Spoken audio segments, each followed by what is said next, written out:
You said that if the investigation confirmed the allegations against Governor Cuomo, then he should resign. So will you now call on him to resign, given the investigator said the 11 women were credible? I stand by that statement. Are you now calling on him to resign? Yes. And if he doesn't resign, do you believe he should be impeached and removed from office? Let's take one thing at a time here.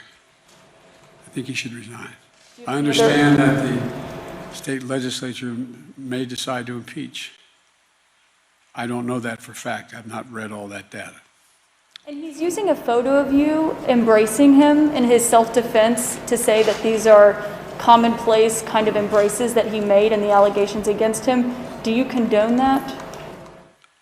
Look, I'm not going to fly-spec this. I'm sure there are some embraces that were totally innocent. But apparently the Attorney General decided there were things that weren't.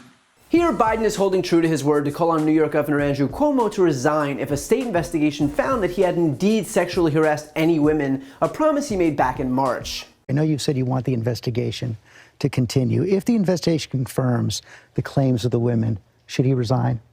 Yes, I think he probably ended up being prosecuted, too. And now, with New York State Attorney General Letitia James finding that Cuomo had sexually harassed 11 women, Biden's call for Cuomo's resignation wasn't in the least bit unwarranted. And yet that hadn't stopped Cuomo himself from remaining defiant. He held a press conference to address the findings, where he made clear that he wouldn't be heeding resignation calls from those even in his own party. I want you to know directly from me that I never touched anyone inappropriately or made inappropriate sexual advances. I am 63 years old. I've lived my entire adult life in public view. That is just not who I am, and that's not who I have ever been. I've been making the same gesture in public all my life. I actually learned it from my mother and from my father. It is meant to convey warmth, nothing more. Indeed, there are hundreds, if not thousands, of photos of me using the exact same gesture. I do it with everyone, black and white, young and old, straight and LGBTQ, powerful people,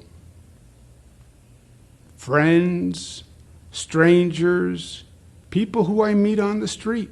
At the end of the day, we get good things done for people. And that is what really matters.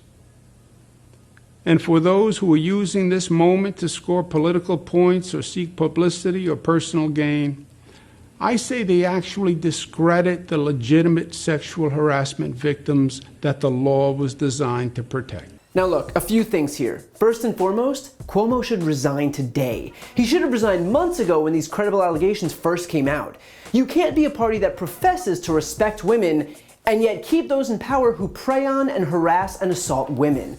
Andrew Cuomo's continued presence as someone who holds power in the Democratic Party is a living, breathing impediment to the values we purport to hold. Cuomo's refusal to take no for an answer here in terms of his continued service makes it abundantly clear how he got into this situation in the first place. Now, as for Cuomo's response, he says he gets good things done for people, and that's what really matters. First of all, what? I'm sorry, but getting things done legislatively does not absolve you of sexual harassment. And to think that passing good legislation is a free pass to traumatize someone is so beyond backwards, such a glaring lapse in judgment that, frankly, it makes Cuomo's behavior all the more believable. Second of all, he claims that those using this situation to score political points or seek publicity actually discredit legitimate sexual harassment victims that the law was designed to protect. Only, here's the thing. The sexual harassment victims in this case are the very sexual harassment victim that this law was designed to protect. I get that the perpetrator of the harassment doesn't think that his harassment counts, but it doesn't exactly work that way. And finally, Cuomo shows an entire montage of him touching other people's faces, which is all well and good, but showing instances where you're not sexually harassing someone doesn't mean that the time you did sexually harass someone didn't happen. It just means that other times you didn't. Imagine if O.J. Simpson had showed a slideshow of all the women who he didn't kill and then said, "See, how could I possibly have killed Nicole when all of these women are still alive?" That would be ridiculous, huh? Now, I should note too that some Republicans have decided to take this opportunity to virtue signal. Tom Cotton tweeted, "No one should be above the law," and that includes Andrew Cuomo. And that's not to say that one side has a monopoly on virtuous behavior, because neither side does. But if you're Tom Cotton, a sitting senator in the Republican Party, maybe clean up your own house first. Your party's leader and the again presumptive nominee for the 2024 race is a guy who's been credibly accused of sexual assault by 26 women. That certainly doesn't absolve Andrew Cuomo, not by a long shot. But if you want to know just how full of it some Republicans are, then just listen to those grandstanding today who've been curiously quiet over the last 4.5 years. Sorry, but you don't get to suddenly find Jesus on this issue, Tom Cotton. But with that said, if Democrats want people to believe that they're different from Republicans, then they have to be different from Republicans. They have to be different from how Republicans treat credibly accused predators like Donald Trump and Matt Gaetz and Roy Moore and Eric Reitens and Brett Kavanaugh. People who they've not only failed to expel from their party, but who they've elevated to the highest positions or tried to elevate to the highest positions. So if you're willing to absolve Andrew Cuomo because he's got a D next to his name, then you don't get to complain about it when the guys with R's next to their names do it too. Zero tolerance means zero tolerance regardless of party. And don't take it from me, take it from Andrew Cuomo himself. In 2013, he tweeted, quote, "There should be a zero tolerance policy when it comes to sexual harassment and must send a clear message that this behavior is not tolerated." So unless Andrew Cuomo thinks that sexual harassment is tolerable behavior, he should probably follow his own advice. Because at the end of the day, party doesn't matter here. I don't give a shit if you're a Republican or a Democrat or the Dalai Lama, this behavior is so beyond unacceptable. This issue is zero tolerance, which even Andrew Cuomo himself conceded before his conflict of interest suddenly clouded his judgment. Every day that Cuomo continues to serve in his position is another day that undermines what it means to be a public servant. He undermines what it means to be a Democrat, he undermines what it means to hold yourself to a higher standard by instead falling below even the lowest standard. Andrew Cuomo has shown that he's not fit to lead, and the only option here is to resign.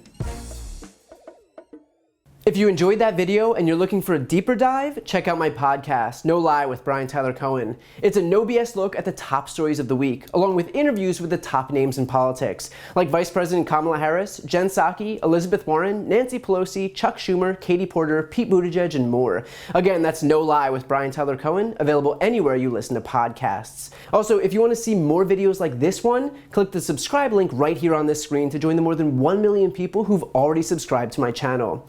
And finally, to donate to my Don't Be a Mitch fund, where I'm raising money for a whole raft of different voter outreach and voter registration groups in the closest states ahead of midterms in 2022, including Georgia, Pennsylvania, Wisconsin, North Carolina, and Texas. You can find that link on this screen as well. Thanks for watching.